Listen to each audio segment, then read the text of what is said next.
A woman was found in her own home under strange and unsettling circumstances. There were no clues, no evidence, nothing for detectives to go on. It looked like the case would remain a mystery, but then, an unexpected phone call turned the entire investigation on its head. And with just one unusual clue, detectives uncovered a truth no one could have predicted. Cathy Blair was born on May 31, 1961, in California. She grew up in a loving family with her parents, a brother, and a sister. From an early age, she had a deep passion for the arts, but music was what she loved the most. Singing was more than just a hobby, it was her true passion.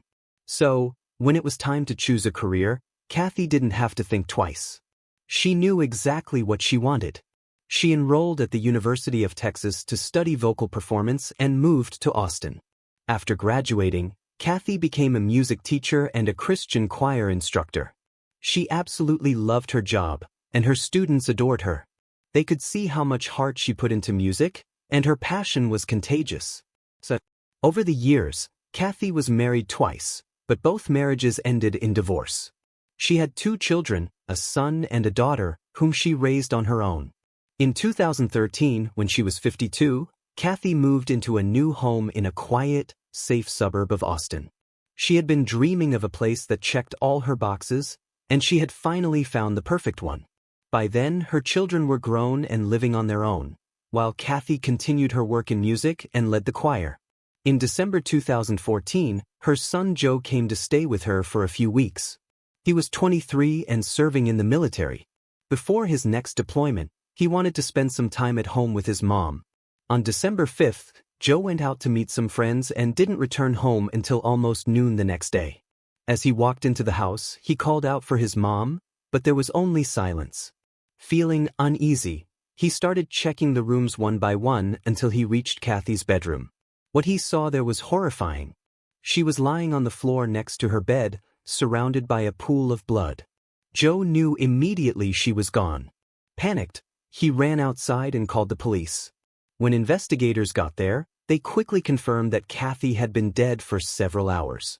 And from the sheer amount of blood at the scene, it was clear this wasn't an accident. This was murder. While the medical experts examined the body, police officers began processing the crime scene. One of the first things they noticed was that the drawers from a large jewelry box in her bedroom had been pulled out and were scattered on the floor. It looked like the killer had taken some of Cathy's jewelry, leading detectives to consider robbery as the primary motive. But something about that theory felt off. For one, the intruder hadn't taken anything else.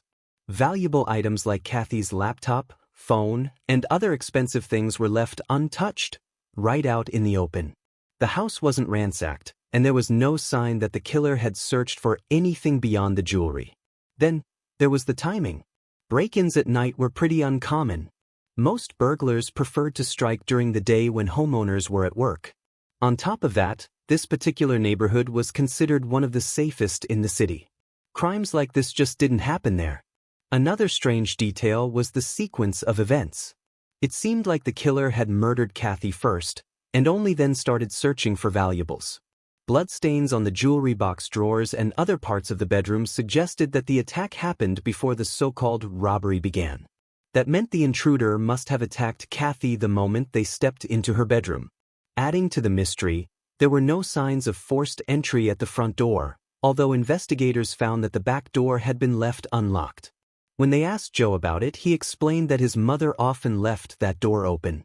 With all this in mind, detectives started to wonder, was this really a robbery or just a cover-up? What if the killer had planned to murder Cathy all along? And if that was the case, it raised an even more chilling question. Could the person responsible have known her? And if so, did they also know about that unlocked back door? So, despite their best efforts, forensic experts couldn't find any evidence that might lead them to the killer.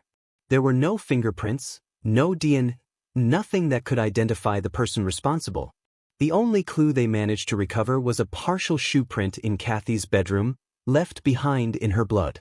The medical examiners determined that Cathy had died from multiple stab wounds and also showed signs of strangulation. However, there was no evidence of SA, which only reinforced detectives' suspicion that this wasn't a random crime, It seemed personal. With no physical evidence to go on, police shifted their focus to Cathy's inner circle, looking for anyone who might have had a reason to harm her. Naturally, they started with her son, since he theoretically had the opportunity to commit the crime. But after checking his alibi, detectives quickly ruled him out. He had spent the entire night with friends, and his whereabouts were confirmed. Next, they spoke with Cathy's friends and co-workers, hoping to uncover any conflicts or grudges. But according to everyone they interviewed, Cathy had no enemies. She was well-liked, never got into fights, and devoted most of her time to the choir. Just when it seemed like they had hit a dead end, detectives came across a lead. Several of Cathy's close friends mentioned that she had frequently talked about her second ex-husband, the man she had divorced 4 years before the murder. According to Cathy, their breakup had been anything but smooth. Her ex-husband wouldn't leave her alone. He kept showing up, refusing to let go. At one point, she even told friends she was worried for her safety and asked them not to tell him where she had moved. Detectives tracked the man down and discovered he was living not far from Austin. When they went to speak with him, his reaction immediately raised red flags. The moment they mentioned Cathy's death, his first response was she shot? That struck them as odd. Why would he assume she had been shot, rather than stabbed or killed some other way? When asked about his whereabouts that night, he claimed he had been staying in his RV for a short getaway. He even let detectives search it without a warrant. But despite their suspicions, they found nothing. No weapons, no blood, no signs that he had anything to do with the crime. Without any concrete evidence, they couldn't pin anything on him. He remained on their radar, but with no real leads, detectives had no choice but to keep looking for other suspects. So, a few days later, detectives received an unexpected call from one of Cathy's friends, who had something strange to share.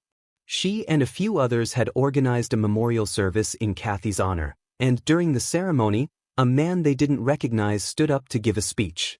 From the very first words out of his mouth, something felt off. His tone, his mannerisms, everything about him made the guests uneasy. But the strangest part was that no one there knew who he was. These were Cathy's closest friends, yet not a single one of them had ever seen this man before. And as he spoke, it became clear that he hadn't actually known Cathy either. His words didn't match reality, almost as if he was making things up on the spot. Curious, detectives asked around, and one of Cathy's friends finally recognized him. He had seen the man before. He worked as a sales clerk at a local women's clothing store. Police tracked this person down and questioned him. The man admitted he had never met Cathy. He said he had read about her murder in the news, felt sad, and decided to attend the memorial. His explanation was pretty weird, but there was no real evidence linking him to the crime. So, with nothing to hold him on, detectives had to move on, still searching for their killer.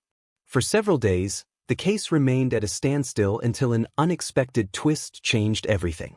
A man named Rob called the police, saying he had something they might want to see. According to his story, he had recently bought a new scope for his hunting rifle. This wasn't just any scope, it was equipped with a thermal imaging camera. Excited to test it out, he decided to take a walk in the early hours of December 6th, heading toward a wooded area near the edge of his neighborhood. As he walked, a car slowly drove past him before pulling over to the side of the road. A few seconds later, a man stepped out and headed down one of the nearby streets, disappearing into the night. At the time, Rob didn't think much of it, but later, when he saw the news about Cathy's murder, something clicked. The man he saw had been walking in the direction of her house. That's when he remembered his thermal camera had been recording the entire time. He went back and reviewed the footage, and there it was. The man, clearly visible, walking away from his car. Detectives were intrigued by the footage, but there was one major problem. It was recorded using thermal imaging, which meant it only captured the suspect's silhouette, so identifying him based on that alone would be nearly impossible. Still, the video provided some valuable clues. The man appeared to be tall, broad-shouldered, and had a distinct way of walking. And more importantly, the camera had also captured his car. Investigators hoped they could at least narrow down a list of possible vehicle models from the footage. They compared the man's height and build to their two main suspects, Cathy's ex-husband and the strange man from the memorial. But Neither of them matched the silhouette in the recording. Their cars didn't match either. This only deepened detectives' doubts about both men's involvement, effectively bringing them back to square one. So, over the next few days, they kept analyzing the footage, trying to extract any useful details while also searching for new potential suspects. But despite their efforts, nothing substantial came from it.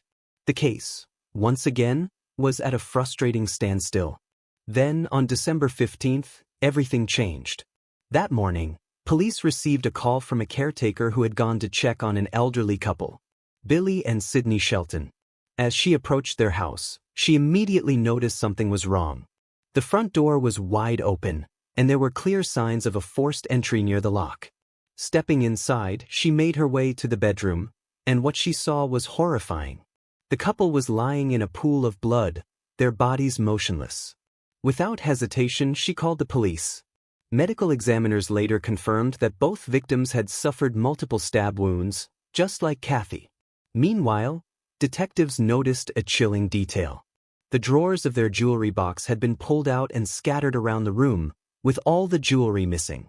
But just like in Cathy's case, nothing else of value had been taken. Detectives couldn't ignore the striking similarities between this crime and Cathy's murder. From the very beginning, they considered the possibility that the same person was responsible. The victims lived just 15 minutes apart. Both attacks happened at night while the victims were sleeping, and in both cases, the killer emptied their jewelry boxes but took nothing else of value. From the beginning, investigators had believed Cathy's murder might have been personal, committed by someone she knew. But now, they had to reconsider everything. What if this wasn't about revenge or a personal grudge? What if the killer was choosing victims at random, based on some unknown pattern? Detectives looked for any connection between Cathy and the Sheltons. Mutual friends, places they might have visited, anything that could link them. But there was nothing. Their lives had never crossed. That led to one chilling realization. They might be dealing with a serial killer. Now, this wasn't just about solving a murder. It was a race against time before he struck again. Police began re-interviewing everyone connected to the victims, hoping that someone would remember even the smallest detail that could lead them to the killer. They urged people to share anything, no matter how insignificant it might seem. And eventually, that approach paid off. One of Cathy's friends recalled a conversation they had a few months before her murder. Cathy had mentioned a disturbing encounter with a handyman who had been hired by her landlord to do some repairs on the house. She told her that the job had been done poorly, but more than that, something about the man's behavior had unsettled her. Detectives contacted the landlord, who was able to track down the worker's contact information. It was a local resident named Timothy Parlin. The first thing detectives discovered was that Timothy's brother worked at the church regularly attended by the Sheltons, and Timothy himself had also been seen there. Then they dug into his background and found something even more concerning. Timothy had a long rap sheet. He had been arrested multiple times for theft, and his targets were almost always jewelry. So, at the time of the investigation, Timothy was out on parole and living in a long-stay hotel. Detectives went to see him and he agreed to answer their questions, but when they asked to come up to his room, he refused. Instead, he insisted on speaking with them outside, in the hotel parking lot. At first, Timothy claimed he didn't remember Cathy, but when detectives provided more details, he suddenly recalled doing some repairs at her house. He insisted he had nothing to do with her murder and even said he had an alibi. He had been working the night shift at a convenience store when Cathy was killed. As they spoke, detectives couldn't help but notice that Timothy didn't seem to match the silhouette from the thermal camera footage. He was significantly shorter than the man in the video, and his car didn't resemble the one seen that night. So, with no solid evidence against him, they left empty-handed. But then, something unexpected happened. When they called Timothy's employer to verify his alibi, they learned that he had been fired a week before Cathy's murder, so there was no way he could have been working that night. Detectives immediately rushed back to the hotel, but Timothy was already gone. Instead, his wife answered the door and allowed them to search their room. That's when they finally caught a break. Inside, they found a pawn shop receipt showing that Timothy had sold several pieces of jewelry. And the date on the receipt was the same day Cathy was murdered. Detectives went straight to the pawn shop and quickly confirmed that the jewelry Timothy had sold belonged to Cathy. But that wasn't all. The shop's security cameras had captured footage of the parking lot, and what they saw there was even more interesting. Timothy hadn't arrived in his own car, which meant he had access to another vehicle. After running the plates, police discovered that the vehicle belonged to his sister, and that was a crucial detail because the car looked almost identical to the one caught on the thermal camera on the night of Cathy's murder. That was enough for detectives to secure a warrant to search the vehicle. As soon as forensic experts started examining the car, they found traces of blood on the front seat and the floor. When the lab results came back, they confirmed the worst. It was Cathy's blood. Right after that, police arrested Timothy and brought him in for questioning. But even when confronted with all the evidence, he refused to admit anything. Instead, he kept repeating the same phrase over and over. "These hands have never killed anyone." Detectives interrogated Timothy for hours, pressing him on the evidence against him, and eventually, he cracked, but not in the way they expected. He continued to insist that he hadn't killed anyone, but now claimed to know who did. According to him, the real murderer was a man named Sean. So, naturally, investigators were skeptical. The case against Timothy was quite strong, and the sudden shift in blame felt like a desperate attempt to escape justice. Still, they decided to check out Sean, just in case. Nothing about what they found screamed murderer. Sean Gampenalcazar, 30, was a former science teacher with a degree in microbiology, and he had no criminal record. On top of that, he lived several hundred miles from Austin, making his involvement seem even less likely. Still, detectives needed to be 100% sure, so they traveled to his town to question him. Sean admitted that he had met Timothy a few months prior and found him to be a shady character. They hadn't spoken much since, but a few minutes later he said something quite weird. He had actually been in Austin on the nights of both murders. Even more interesting, he revealed that he had stayed at Timothy's place during that time. The situation only grew more confusing from there. At first, Sean claimed that on the night of Cathy's murder, Timothy had left the house without saying a word. But just minutes later, he suddenly changed his story. Now, he admitted that they had actually gone to Cathy's house together. According to him, Timothy got out of the car and returned a few minutes later, carrying a blood-stained bag. Later, when Sean peeked inside, he saw some jewelry. That's when he realized Timothy had done something terrible, but he insisted he had no idea what was going to happen and had never planned to be part of any crime. So, as detectives continued questioning him, Sean asked to use the restroom, and they let him step out. One of the investigators watched as he walked away, and that's when something clicked. His stride, his posture, his movement. It all looked eerily similar to the silhouette captured on the thermal camera the night Cathy was murdered. That raised a serious question. Detectives were no longer sure he was telling the truth. Now, they strongly suspected that Sean was the real killer. But without a confession, they had nothing solid to build a case against him. With Timothy, at least they had some physical evidence tying him to the crime. But with Sean, they had absolutely nothing. When he returned from the restroom, they kept pressing him, challenging his version of events. They told him they didn't believe he had stayed in the car and suggested that maybe Timothy had forced him into Cathy's house, threatening him in some way. It was a calculated move, and it worked. Sean hesitated, then finally admitted that he had entered the house alone. According to him, he had gone inside only to steal valuables while Timothy waited outside. He said he slipped in through the unlocked back door and started looking through the rooms for anything worth taking. When he reached Cathy's bedroom, he saw the jewelry box and Cathy still asleep in bed. Sean initially stuck to his story. He claimed he had carefully taken the valuables and left without harming Cathy. He even suggested that Timothy might have returned to the house after the robbery and committed the murder for reasons unknown to him. But detectives weren't buying it. They knew that blood had been found on the jewelry box, meaning the killer had only taken the valuables after the murder, which contradicted Sean's version completely. They kept pressing him, breaking down his lies piece by piece. And finally, he cracked. Sean admitted that he had killed Cathy.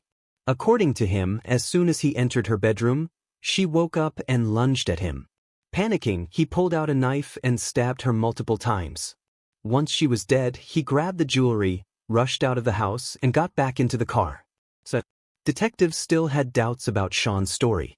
They found it hard to believe that Cathy had suddenly jumped at him and tried to grab his knife. But regardless of the details, his confession was enough to arrest him. To strengthen their case, they took his shoes and had forensic experts compare the soles to the bloody footprint found in Cathy's bedroom. It was a perfect match. However, there was still one major problem: the murder of the elderly couple. When detectives questioned Sean about it, his entire demeanor changed. He immediately asked for a lawyer and refused to say another word.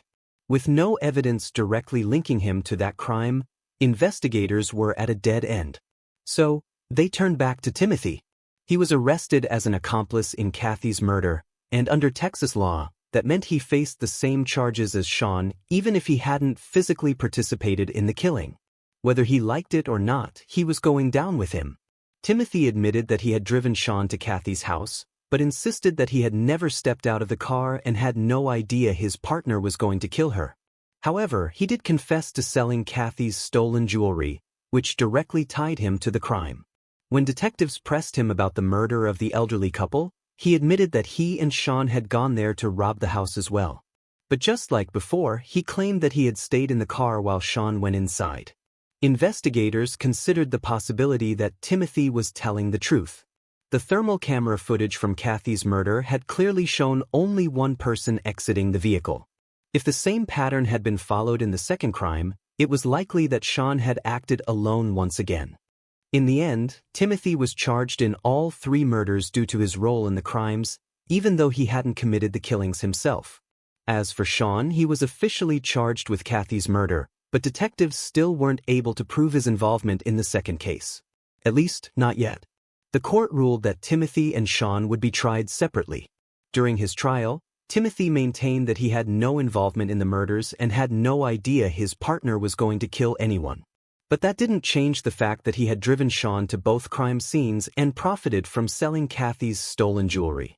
In the end, the jury found him guilty, and he was sentenced to life in prison without the possibility of parole. Sean's trial, however, was much more complicated. Unlike Timothy, who was directly linked to Cathy's case by physical evidence, the case against Sean rested mostly on his confession, a shoe print in Cathy's bedroom, and the thermal camera footage.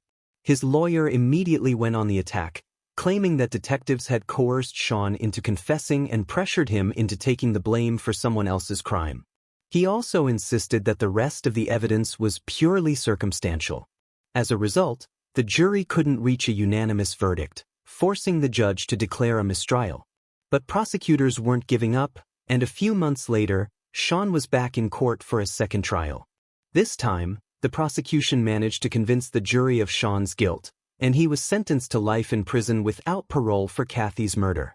However, despite strong suspicions, he was never officially charged in the killing of the elderly couple. Investigators were certain he had committed those murders as well, but without solid evidence, they couldn't make the charges stick. So, in the end, both men faced justice, but there were still unanswered questions in the case. Detectives were never able to determine why Sean had killed his victims. If Cathy had really woken up while he was in the bedroom, he could have simply run away. It was pitch dark, and she wouldn't have been able to identify him. The only thing they could reasonably conclude was why Timothy had chosen Cathy as a target for the robbery. It seemed likely that he had held a grudge against her ever since she complained to her landlord about his poor quality repairs months earlier. That complaint had affected his paycheck, and he may have resented her for it. Whether that resentment played a role in what ultimately happened that night, no one could say for sure. But one thing was clear: what started as a simple burglary had ended in cold-blooded murder. As for the elderly couple, detectives had no solid theories about the motive behind their murders. They considered the possibility that Timothy had interacted with them at church and that some kind of conflict had led to his resentment, just like with Cathy. But that was purely speculation. When it came to Sean, investigators couldn't rule out the possibility that he had no motive at all, that he simply wanted to kill. If that were the case, then there was every reason to believe that he would have continued murdering if he hadn't been caught. One final crucial detail about Sean's second trial was how much weight the prosecution placed on the thermal camera footage. That single piece of evidence ended up being the deciding factor in securing his conviction. If that neighbor hadn't decided to test out his new thermal scope in the middle of the night, and if he hadn't happened to record the exact moments Sean left his car, the case against him might have fallen apart completely. Sean could have walked free. Share your thoughts on the story in the comments section and don't forget to press the like button if you enjoyed my video.